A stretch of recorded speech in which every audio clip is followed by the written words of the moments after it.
잘 보냅시다 라고 한번 인사합시다. 명절에도 하나님의 자녀답게 은혜롭게 잘 보내기를 축복합니다. 성령 충만에 관한 설교를 계속하다가 한 주간 쉬고 명절을 맞이해서 명절과 우상 숭배라는 제목으로 오늘 말씀을 나누기를 원합니다. 지난 한 주간 저는 은혜 가운데 휴가를 잘 다녀왔습니다. 휴가 첫날, 둘째 날 곤지암이라는 곳에 소망수양관에 가서 세미나에 참석했습니다. 그 세미나 주최하신 목사님이 올해로 70 은퇴하시는 그런 목사님인데 17년 차에 계속해서 목회자들을 섬기는 세미나로 섬기는 그런 목회를 하시는 분이었습니다. 이분이 자기가 개척하실 때 간증을 하시는데 내가 얼마나 감동을 받았는지 모릅니다. 개척할 때쯤 어느 겨울날 아침에 눈이 많이 왔다고 합니다. 근데 지하교회니까 개척하니까 성도가 없잖아요. 그런데 아침에 눈이 많이 온 그 아침에 새벽 예배를 나가서 가서 보니까 건너편에 이미 지상에 교회가 개척되어 성도들이 막 새벽으로 이렇게 그 교회로 막 가더라는 겁니다. 그래서 목사님이 그냥 지하에 들어가서 기도하면 되는데 그걸 보면서 혹시나 우리 교회에 오다가 아무도 발자국이 없으면 돌아갈까 싶어서 그 목사님이 거기 아무도 없는 그 소복한 문 그 위에다가 왔다 갔다 발자국을 내어놓고 내려가서 기도를 했다는 거죠. 그러면서 서글프기도 하고 힘들기도 하는 가운데 하나님 앞에 그렇게 기도했다라는 겁니다. 하나님, 왜 우리 교회에 이렇게 성도가 없느냐라고 그렇게 막 항변하면서 기도했다라는 겁니다.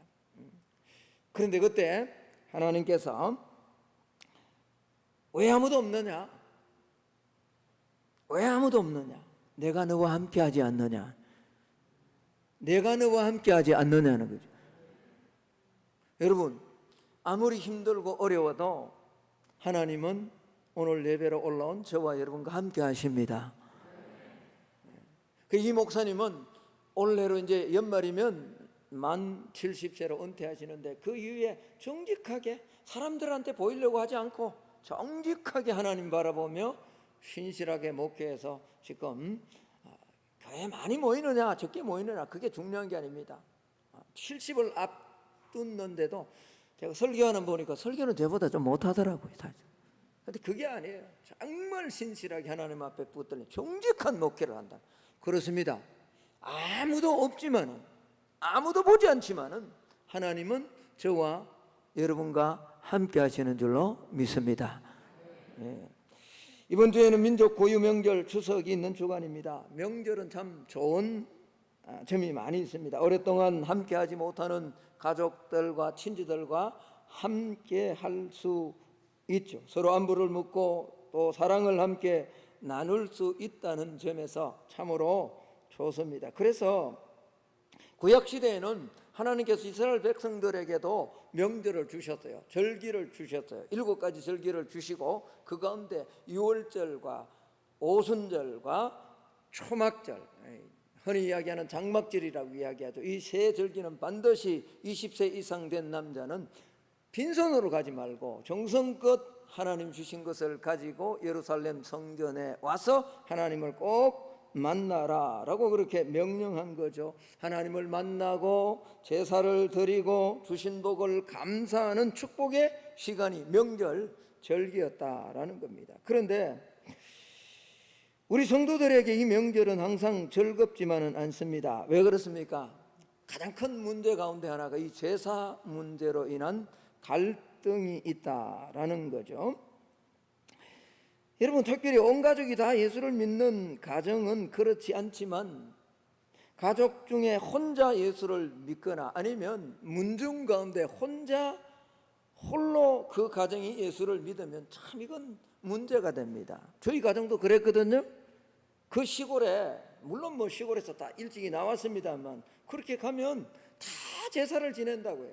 그런데 뭐죠? 우리가 예수 믿는다는 것 때문에 제사를 지내지 않기 때문에 갈등이 항상 일어나는 거죠. 이렇게 불신자들과 갈등이 생기자 이 제사를 뭐죠? 미풍양속이다라는 이름으로 그렇게 바꾸어버린, 합리화시킨 자들이 천주교회입니다. 여러분, 사실 천주교도 처음부터 이렇게 제사를 드려도 된다, 미풍양속이다라고 이렇게 정하지 않았습니다. 그들도 처음에는 제사는 우상 숭배다라고 그렇게 했습니다. 그런데 뭐죠?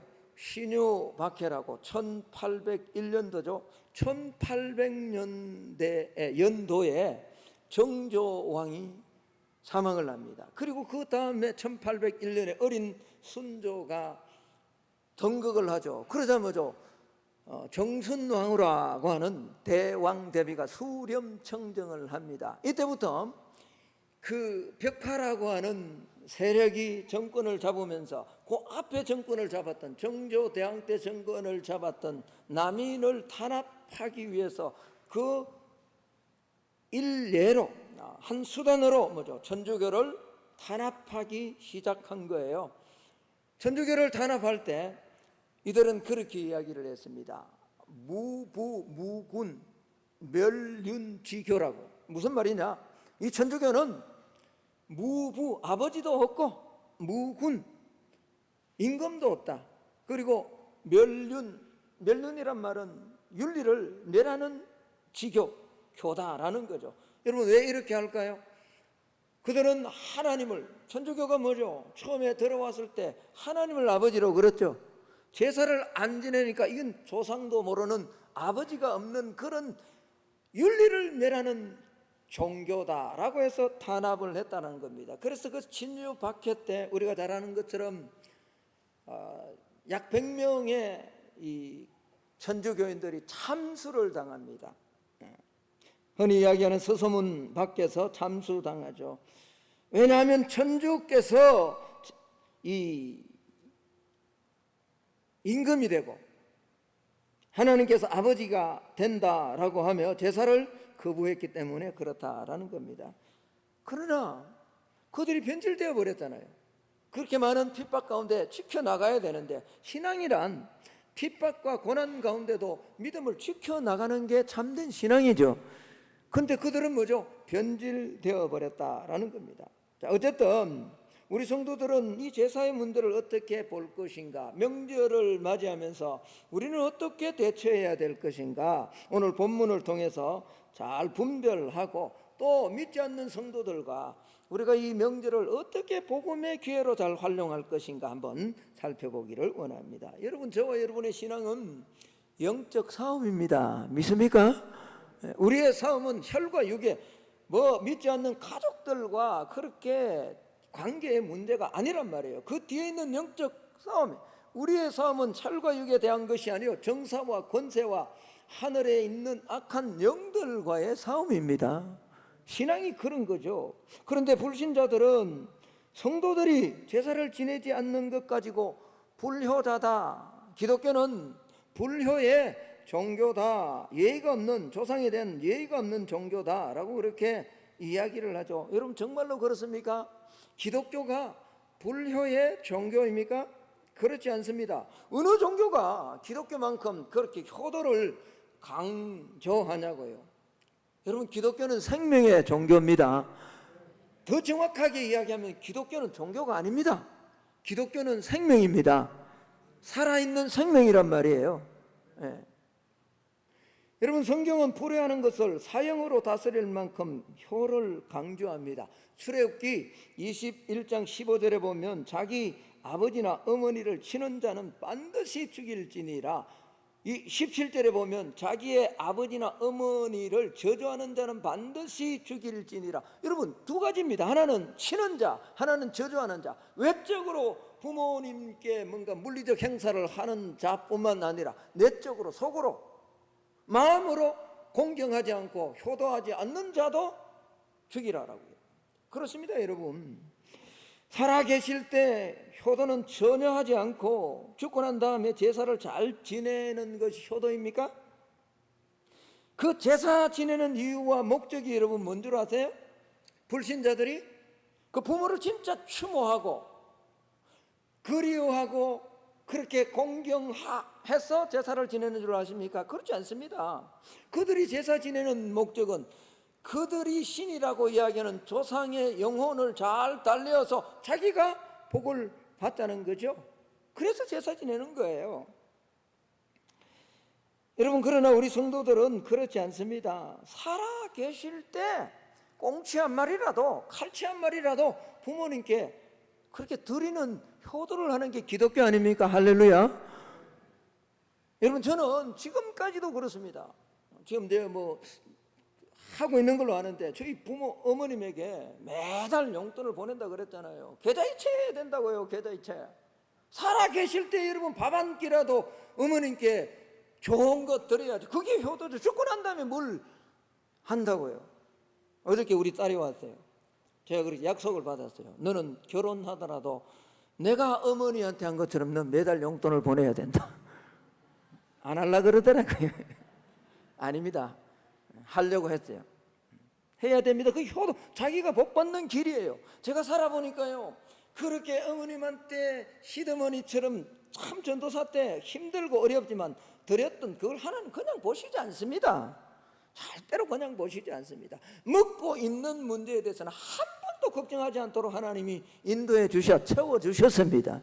그걸 얻기 위해 사는 것이 아니라 마땅히 우리가 하나님의 자녀라면 부모님을 공경하는 거죠. 할렐루야. 언제요? 살아 계실 때. 그게 기독교예요. 그러나 여러분, 이 불신자들은 그렇지 않잖아요. 그리고 난 다음에 부모님이 돌아가신 다음에는 추모하는 거죠. 여러분, 추모라는 말은요, 죽은 사람을 그리며 생각한다라는 그런 말입니다. 그래서 기독교는요, 추모 예배를 드리는 거예요. 이것도요, 여러분, 매년 그렇게 사실 드리는 건 바람직하지 않습니다. 기독교인들은 돌아가시고 한 해, 두 해 정도 그 부모가 기억나고 생각날 그때쯤 하는 거죠. 매년 그렇게. 그건 이방 사람들이 하는 거죠. 모양만 바꾸어서 그렇게 드리는 그게, 우리는 그냥 예배 드린다고요. 무슨 예배를요?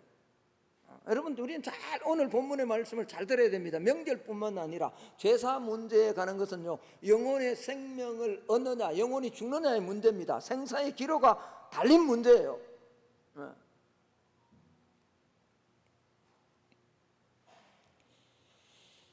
그러나 불신자들은 조상 귀신에게 제사를 지내는 거죠. 원래 우리나라에도 제사 제도는 없었습니다. 중국도 마찬가지고요. 공자 이전 시대에는 조상들에게 제사 지내는 제도가 없었습니다. 그런데 중국 송나라 때 주의라는 학자가 이 제사 제도를 만들어서 발전되었고, 이것이 조선 시대에 우리나라로 건너와서 이후에 유교, 불교, 무속과 그렇게 연합해서 조상 신이 있다라고 그렇게 알고 제사 문화로 변한 거죠. 그러니까요, 의미치 않는 자들은 명절이면 뭐죠? 한 해 동안, 그러니까 여러분 지금 태풍이 올라옵니다만, 강력한, 한 번도 경험하지 못한 진짜 강력한 태풍이 올라온다 그럽니다만, 우리가 추석 명절이면 늘 이렇게 말하지 않습니까? 더도 말고 덜도 말고 뭐만 같으라고요? 한가위만 같으라라고 그렇게 먼저 이제 그런 말도 안 하는 것 같아요. 요즘은 얼마나 힘들고 사람이 강팍해졌는지. 어쨌든 이 추석 명절이면 모여서 뭐죠? 조상들이, 믿지 않는 자들은 조상 귀신이 도와주었다라고 생각하고 감사하는 명목으로 제사를 드리게 된 것이다라는 겁니다. 그러나 이건 잘못된 겁니다. 분명히 여러분, 제사는요, 숭배의 대상은 하나님만이 숭배의 대상입니다. 여러분이 제사할 때 이 제자는요, 한번 보여주실래요?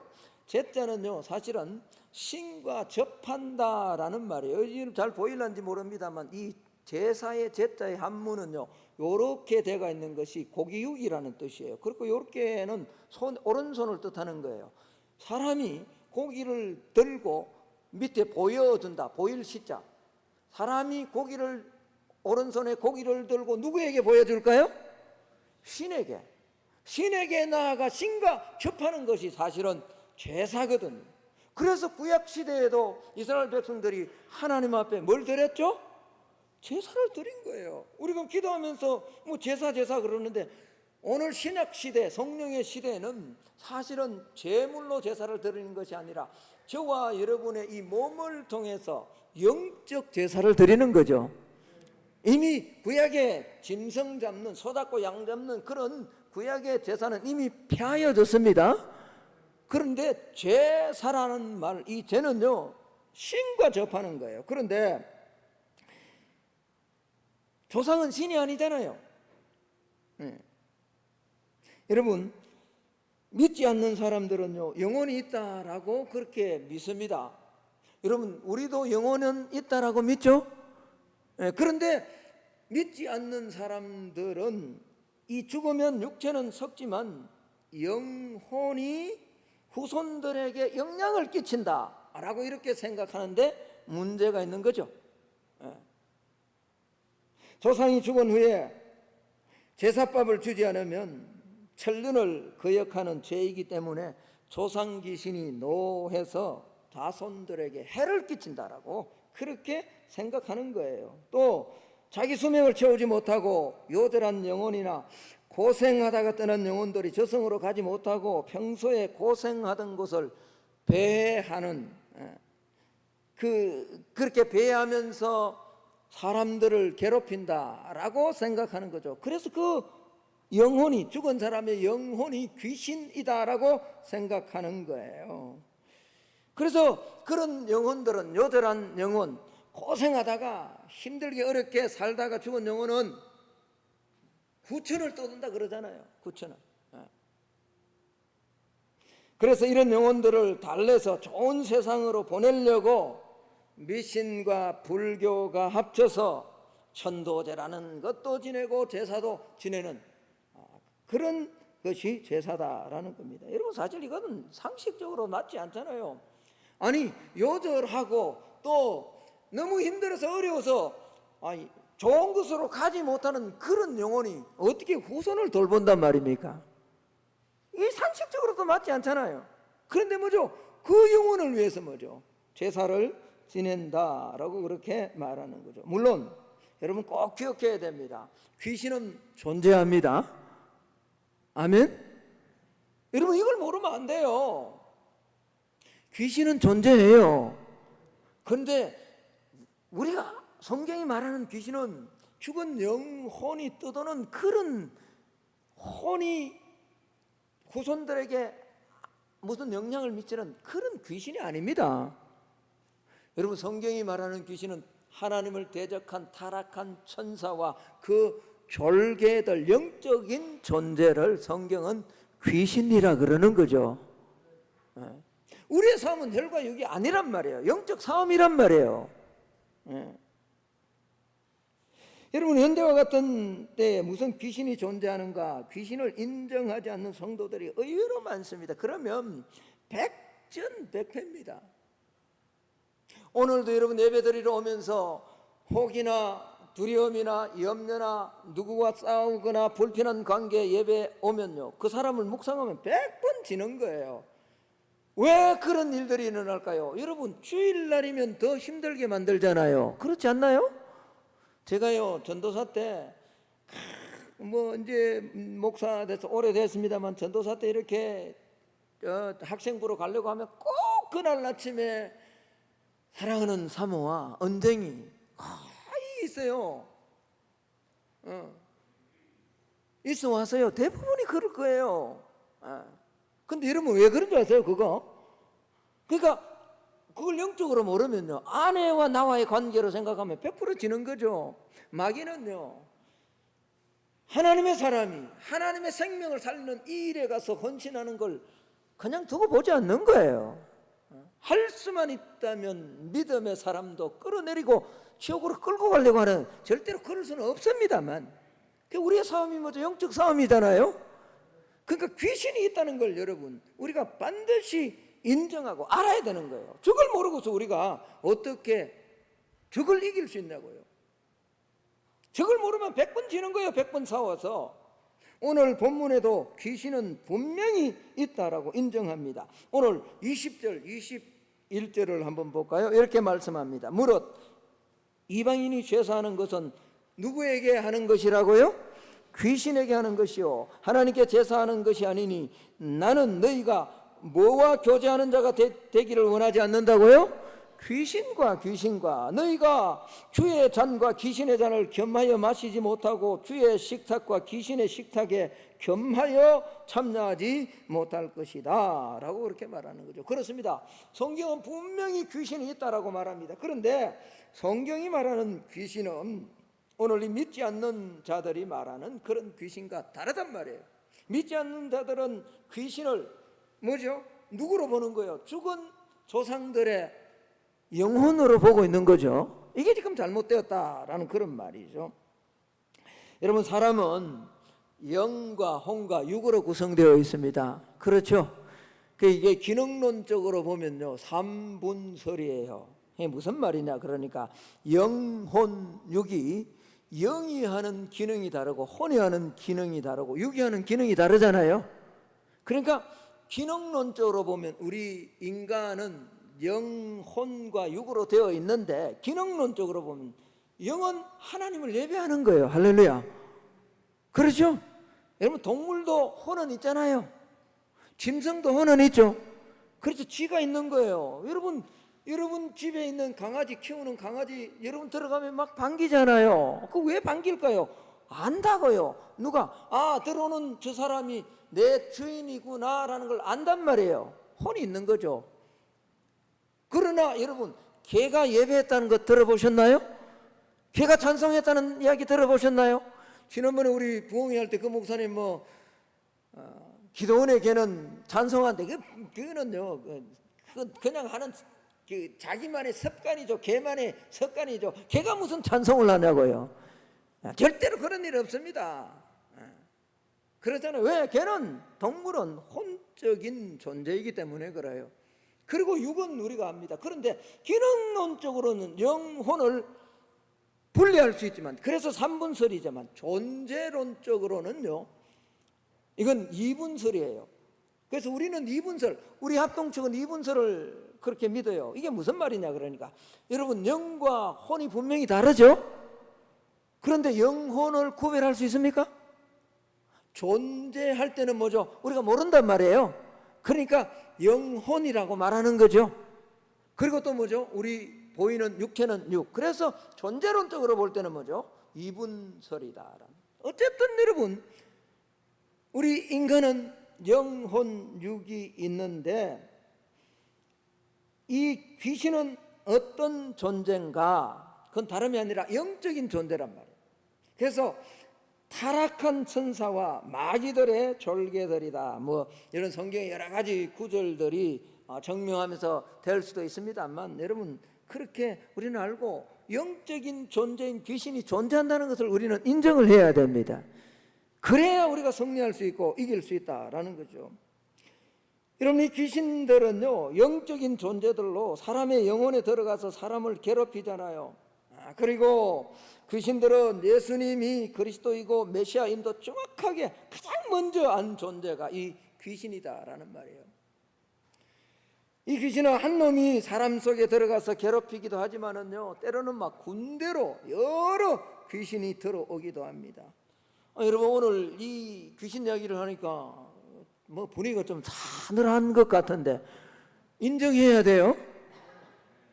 아멘. 악력을 인정해야 된단 말이에요.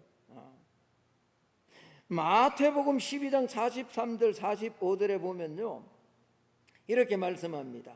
더러운 귀신이 사람에게서 나갔을 때 물 없는 곳으로 다니며 쉬기를 구하되 쉴 곳을 얻지 못하고 이에 이르되 내가 나온 내 집으로 돌아가리라 하고 와보니 그 집이 비고 청소되고 수리되었거늘 이에 가서 저보다 더 악한 귀신 몇을 데리고 왔다 그러죠?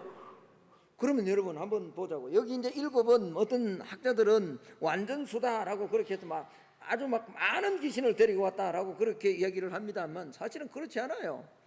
여러분, 귀신이요, 이게 우리가 영적으로 보이지 않아서 그렇죠. 이게 죄를 짓거나 마귀로 자꾸 죄로 말미암아 틈을 타면요, 완악하고 고집을 피우고 하나님의 말씀을 불순종하면 귀신이 하나가 들어가는 것이 아니라 어떻게 해요? 귀신이 막 여럿이 들어가는 거예요.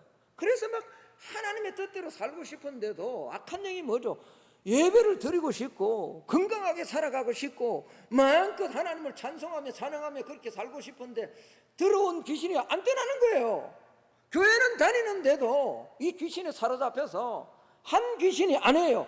오늘 이 마태복음 12장에 있는 43절에 45절 말씀은요, 예수를 믿으려고 회개를 했는데, 회개를 했다면 그 회개하고 난 다음에 거듭난 사람의 영혼 안에 성령이 들어와야 되잖아요. 아멘?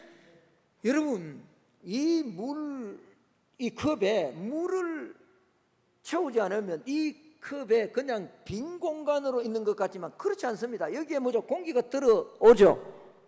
그렇잖아요. 그렇다면 이 물을 컵 안에 더러운 것을 버려냈다면 이 안에 깨끗한 걸 집어넣어야 되잖아요. 우리가 회개하고 예수 그리스도를 믿었다면, 그렇게 청소되었다면 그 안에 성령을 모시고 하나님의 영을 모셔야죠. 할렐루야. 그런데 회개하기는 했는데 그 안에 뭐죠? 성령님을 모시지 않고 하나님의 영을 모시지 않고 말씀을 읽지 않고 순종하지 않으니까 뭐죠? 들어와서 비기는 비었는데 뭐죠? 그 안에 하나님의 영이 안 계시니까 이놈이 나갔다가 그냥 악한 놈 몇철 더 데리고 오는 거예요? 7을 더 데려온다니까요.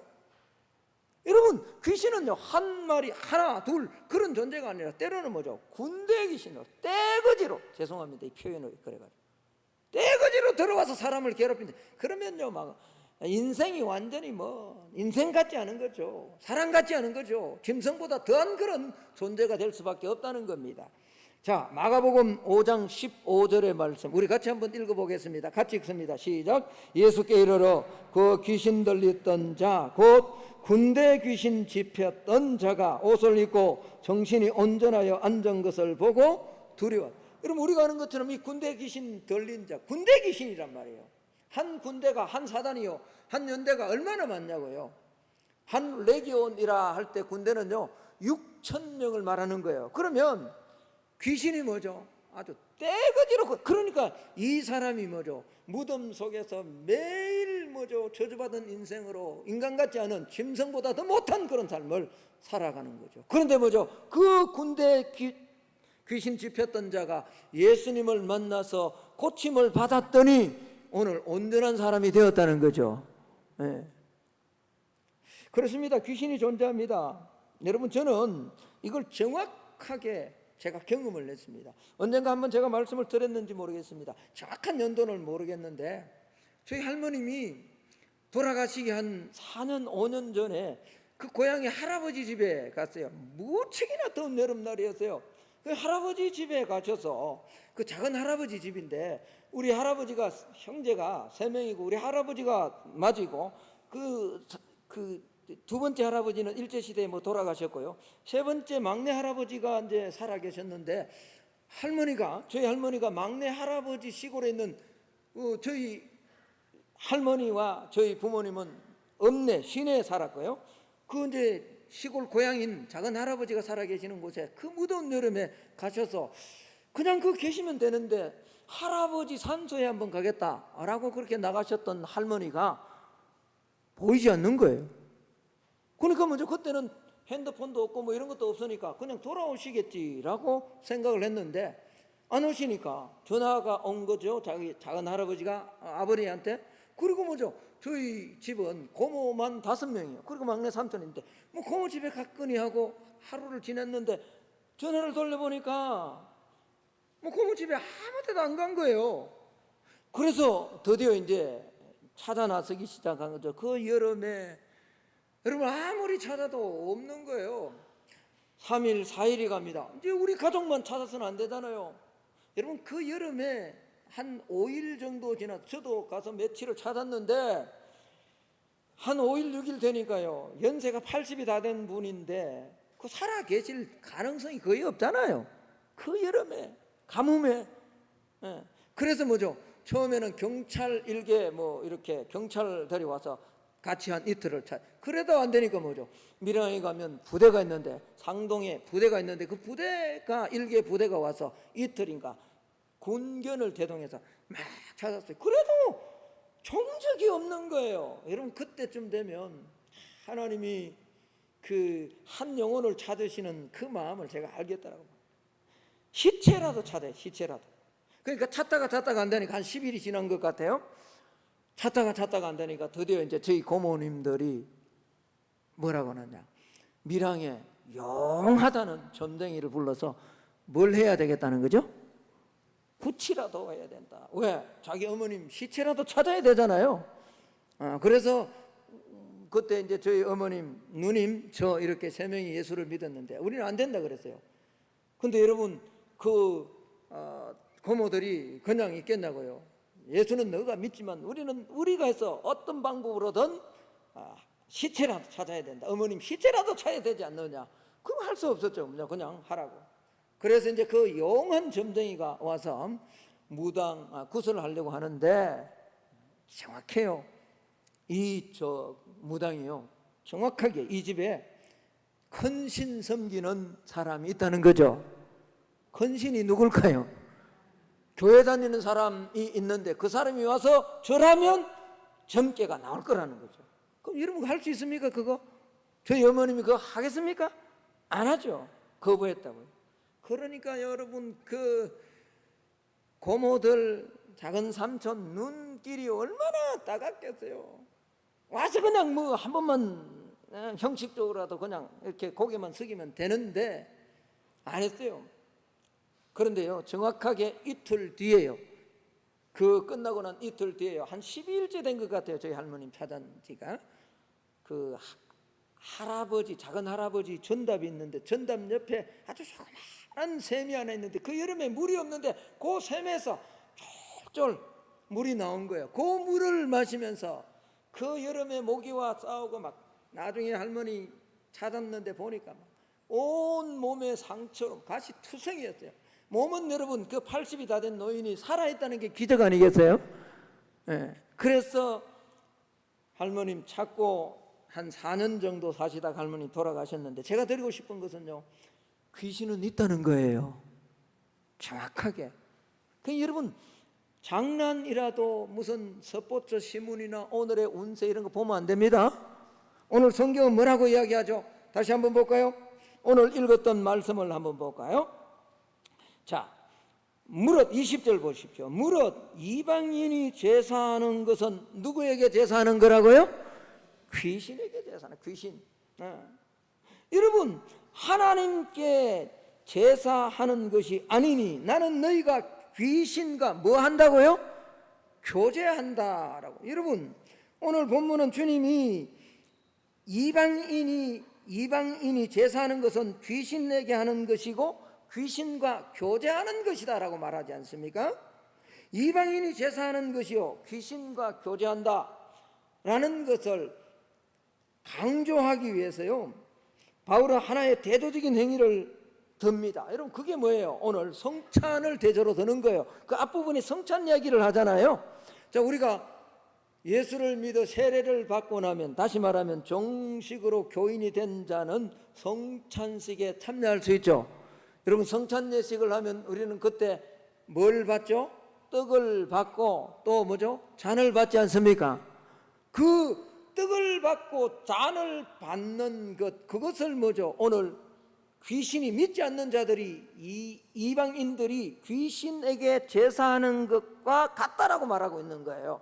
여러분, 예수 믿는 사람이, 그리스도인들이 성찬에 참여해서 잔을 받고 떡을 분병을 하고 분잔을 하는 게 뭘 의미할까요? 그것은 내가 분잔을 하고 분병을 하는 것은 내가 이제 그리스도와 하나 된다는 말이잖아요. 여러분, 지금은 우리가 분병을 할 때, 다시 말하면 떡을 나눌 때 다 잘라서 나누죠. 그렇잖아요. 그러나 여러분, 초대교회 때 바울이 이 말씀을 쓸 때 이 당시에는 떡을 나눌 때 그렇게 잘라서 나눈 게 아닙니다. 큰 떡 하나를 가지고 돌아가면서 떼는 거예요. 왜 그렇게 뗄까요? 그 떡은 그리스도의 뭐라고요? 몸인데 우리가 그 떡을 하나씩 떼므로 하나임을 고백하는 거죠. 선언하는 거죠. 잔을 받아 마시면서 이 잔은 예수님의 피인데 이 잔을 먹음으로 내가 예수 그리스도와 뭐 하는 것이다? 하나 되는, 하나 되는 거란 말이에요. 하나. 자, 그래서 한번 보세요. 앞부분에 16절부터 한번 보십시오. 우리가 축복하는 바 축복의 잔은 그리스도의 피에 뭐 한다고요? 참여함이 아니며 우리가 떼는 떡은 그리스도의 몸에 참여함이 아니냐. 이 지금 반문하는 거예요. 참여하는 것이다라는 그런 말이에요. 떡이 하나요 많은 우리가 한 몸이니 이는 우리가 다 한 떡에 참여함이라 그러는 거죠. 여러분이 참여한다는 말이 뭐죠? 헬라어로 코이노니아라는 말이에요.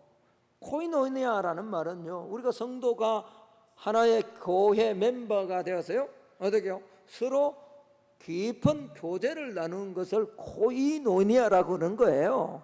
그러니까 우리가 성찬에 참여하는 것과 마찬가지로 이방인들이 귀신에게 제사하는 것은 마치 우리가 성찬에 참여하는 것과 똑같이 귀신과 많은 것이다, 교제하는 것이다, 귀신과 연합하는 것이다 라고 말하고 있다라는 거죠. 그렇습니다. 예수님께서 십자가에 달려 죽으시기 전날 밤에 마가다락방에서 제자들과 함께 마지막 만찬을 하시잖아요. 떡과 잔을 나누시잖아요. 여러분, 이때 주님은 그렇게 명령하셨습니다. 이것은 너희를 위하는 내 몸이다. 이것을 행하여 나를 뭐하라고 하죠? 기념하라 그랬죠. 여러분, 이 기념이 뭐죠? Remembrance, 영어로 말하면 Remembrance인데, 여러분, 이것은 이 remember, 영어로 remember라는 기억하다라는 동사에서 명사가 된 겁니다. 우리가 잘 아는 것은요, remember이란 말은요, 두 개의 합성어예요. 리라는 말은 다시라는 말이죠. 멤버라는 말은 우리 멤버십, 멤버, 구성원인 거예요. 그러니까 우리는 옛날에는 이방인들처럼 귀신에게 절하고 귀신과 교제하는 그런 자였지만 성찬을 계속함으로써 이제는 다시 누구의 멤버가 되었다는 말이에요? 주님과 연합되었다라는 그런 말이죠. 그래서 제사 지낸다는 말은 단순한 문제가 아니란 말이에요. 예수를 믿으면서도 여전히 지금 제사를 지낸다, 안 되는 거죠. 명절에만 문제가 아닌 거예요. 제사는 단호하게 끊어야 된다라는 겁니다. 오직 성도는 하나님만 섬기고 하나님만 경배해야 될 줄로 믿습니다. 귀신은 섬김의 대상이 아닙니다. 예수의 이름으로 쫓아내야 될 대상이죠. 여러분, 그래서 고린도전서 10장 21절에 너희가 주의 잔과 귀신의 잔을 겸하여 마시지 못하고 주의 상과 귀신의 상에 겸하여 참여하지 못한다라고 말하지 않습니까? 지난주 암송 구절이었던 마태복음 6장 24절에 한 사람이 두 주인을 섬길 수 없잖아요. 혹 이를 미워하고 저를 사랑하든지 혹 이를 중히 여기고 저를 경히 여기든지 너희가 하나님과 재물을 겸하여 섬기지 못한다 그러잖아요. 우리가 어떻게 귀신에 절하면서 또 하나님을 섬기겠습니까? 교회 다닌다면서, 성도라면서, 하나님의 성령이 내 안에 있다면서 귀신을 섬긴다, 그건 있을 수 없는 이야기란 말이에요. 그래서 제사 문제는요, 단순히 윤리적인 문제가 아닙니다. 효도하느냐 효도하느냐 아니냐, 그들에게 뭐 인정받느냐 인정받지 않느냐 문제가 아니란 말이에요. 내 영혼이 사느냐 죽느냐의 문제란 말이에요. 내 주인이 누군가를 결정하는 중요한 문제란 말이에요. 여러분, 축복합니다. 단호하게, 강하게, 좀 핍박을 받고 좀 어려움을 당한다 할지라도 제사 문제를 해결하는 올 은혜 한 해가 되기를 주의 이름으로 축복합니다. 자, 그렇다면요, 오늘 나는 아무렇나 하고 상관없는 설교를 한다라고 이런 표정으로 저를 보고 있는 것 같아요. 여러분, 그렇다면 우리가 오늘 이 제사 문제를 뭐 그렇게 처리한다라고 한다면 명절날 믿지 않는 가족들과 친구들을 만나잖아요. 그럼 우리 믿는 자로서 어떻게 해야 될 것인가 라는 거죠.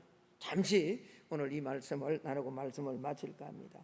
여러분, 이 제사에는 어떤 경우에도 참여해서는 안 됩니다. 할렐루야. 어떤 경우에도 단호하게 생명이 걸린 문제, 이게 단순히 그냥 윤리적인 문제, 도덕적인 문제, 그런 어떤 관계의 어떤 그런 문제가 아니란 말이에요. 자, 그렇다면 제사에는 참여하지 않지만요, 믿지 않는 사람들, 가문이나 아니면 친지들 가운데, 친척들 가운데 만나야 된단 말이에요. 그때 여러분 첫 번째로 절대로 논쟁하지 말아야 됩니다. 이번 명절에 만나면 절대로 뭐 하지 말라고요? 논쟁하지 말아요. 반드시 여러분 예수 안 믿는 사람 만나면 내가 교회 다니는 걸 알면요, 예수 믿는 사람과는 논쟁해도 뭐 그렇습니다만 그래도 논쟁을 하지 않는 게 좋죠. 어쨌든 예수 믿지 않는 사람은 반드시 만나면 시비를 먼저 겁니다. 야, 요즘 교회가 뭐 어떻니? 무슨 교회가 뭐 피리수첩에 어떤 목사들이 나왔니? 여러분 예수 안 믿는 사람들은요, 오늘 헌금하면 그 헌금한 거 다 목사가 가지고 가는 걸로 알고 있어요. 아니 그렇게 알고 있다니까요. 내 친구도 그렇게 알고 있어요. 어떻게 알겠어요, 여러분? 그들은 예수를 모릅니다. 그들은 교회를 모릅니다. 그들은 누구를 통해 교회를 알아갑니까? 여러분들을 통해, 저를 통해서 교회를 알아가는 거죠. 그러면 교회가 잘못되었다, 목사들이 이런 목사가 있다 그러면 막 내 안에 뜨거움이 있고 열심히 있으면 이렇게 다 그런 게 아니다, 막 이렇게 처음에는 시작해, 좋게 시작해요. 안 됩니다, 여러분. 이렇게 시작하면 100% 집니다. 어떻게 해야 됩니까? 절대로 논쟁하면 안 됩니다. 그런가? 인정하세요. 인정. 여러분 목사가 뭐 이런 목사가 있다 그러는데 우리 목사가 안 그러면 되잖아요. 그렇지 않나요? 교회가 썩었다 그러는데, 교회가 생명력이 없다 그러는데 우리 교회가 생명력이 있으면 되잖아요. 그거 받아들이면 되죠. 아니 또 그건 사실이고요. 세상에 그런 목사도 있고 그런 교회도 있는데 어떡하겠어요. 그러니까 그러냐고 라고 논쟁하지 말라는 말이에요. 할렐루야. 교회를 비판하고 목사를 비판하고 여러분 성도들을 막 한국교회를 난도질을 하더라도 그래 맞다 라고 인정하고, 절대로 논쟁해서 이기도 영혼을 잃고요, 저도 영혼을 잃습니다. 그러니까 절대로 만나면 이번 한 주는요, 명절에는요, 논쟁하지 않기를 축복합니다. 그리고 어떻게 해야 됩니까? 섬겨야 됩니다. 여러분, 저는 어릴 때 제사를 많이 지내는 과정에서 그렇게 제가 자랐기 때문에 그 제사 지낼 때 준비하는 과정을 압니다. 특별히 명절이면요, 요즘은 뭐 많이 달라졌습니다만 준비된 거 사와서 그렇게 지내기도 하지만은, 내가 예수 안 믿는다고 해서 내 가정의 문중에 제사 안 지낸다는 것 때문에 제사 음식 만드는데 아예 나타나지 않는 사람, 그거 정말 잘못된 겁니다. 여러분, 내가 예수 제사는 지내지 않을지라도요, 그 제사 음식 차리는 집안이라면, 그런 가정이라면 먼저 가서 도와줘야 됩니다. 절대로 그 귀신에게 절하는 게 아닙니다. 이해되십니까? 열심히 누구보다도 더 먼저 도와주고, 힘들지만 도와주고, 그리고 절대로 나는 여기까지입니다, 나는 제사에 참여는 할 수 없습니다 라고 단호하게 거절해야 되는 거죠. 그런데 나 예수 믿는다, 나는 제사 지내는 그런 우상에게 절하지 않는다라는 그 이유 때문에 코빼기도 안 내밀다가 다 제사 음식 다 차려놓고 힘들어서 첫 번째 며느리, 두 번째 며느리 다 그렇게 준비해 놓으면 다 제사 끝나고 나면 나타나고 음식 패고 싶지 않아요? 그것도 누가? 예수 믿는 사람이, 교회 다닌다는. 그러니 복음이 안 전해지는 거죠. 안 해요, 여러분. 가야 돼요. 먼저 가서 도와줘야 됩니다. 하나 돼야 되는 거죠. 왜? 형제잖아요. 해야 될 일이에요. 그러나 단호하게 그 제사 지내는 일에는 참여하지 말아야 된다. 두 번째, 여러분, 반드시 그 영혼을 위해서 사랑하는 마음으로 기도해야 됩니다. 너무너무 중요합니다. 비록 내 형제나 가족들이 예수를 믿지 않지만 그래도 혈육이고 구원받아야 될 소중한 영혼들이잖아요. 진정으로 기도해야 됩니다. 제가 새벽 기도에 말씀을 드렸습니다만 내가 전도하기 위해서 그렇게 하면 안 됩니다. 하나님은 아까 서론에 말씀드린 것처럼요, 하나님은 아무도 없는 것 같지만 하나님은 우리와 함께 하십니다. 내가 정말 내 가족과 내 친지들을 가슴에 품고, 하나님, 나도 옛날에 예수를 모를 때 저런 삶을 살았습니다. 어둠에 묶여서 종노릇하면서 귀신에게 절하는, 귀신과 교제하는 그런 삶을 살았습니다. 그런데 그 삶이 얼마나 고통스러우냐고. 우리는 잘합니다. 예수 안 믿는 사람이 돈이 있지만, 많이 배웠지만, 그러나 그 안으로 들어가면 처절한 고통의 울음소리가 있다는 걸 알잖아요. 그렇잖아요. 그러면 그 영혼도 구원받아야 될 대상이잖아요.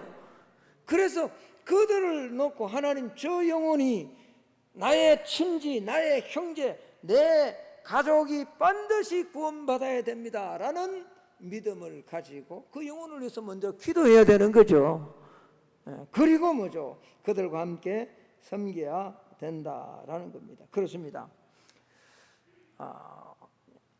이번에는 어쩌면 더 힘든 그런 어떤 명절을 지내야 될지 모릅니다. 지금은 평온합니다만 이 태풍이 지나가고 나면 어떤 상황들이, 우리 장로님 기도했습니다만 어떤 상황들이 벌어질지 모릅니다. 제가 어머니한테 들은 이야기로는 사라호 때, 59년도에 있었던 그 사라호 때 밀양에 소들도 떠내려오고 죽은 사람들도 막 떠내려오고 그거보다 더 강력한 태풍이 지나간다 그러잖아요. 지금은 평온합니다. 그런데 명절을 앞두고 이 태풍이 지나가고 나면요, 얼마나 힘들지 몰라요. 어려울 수도 있습니다. 그러나 매 순간순간 어려움은 늘 찾아옵니다.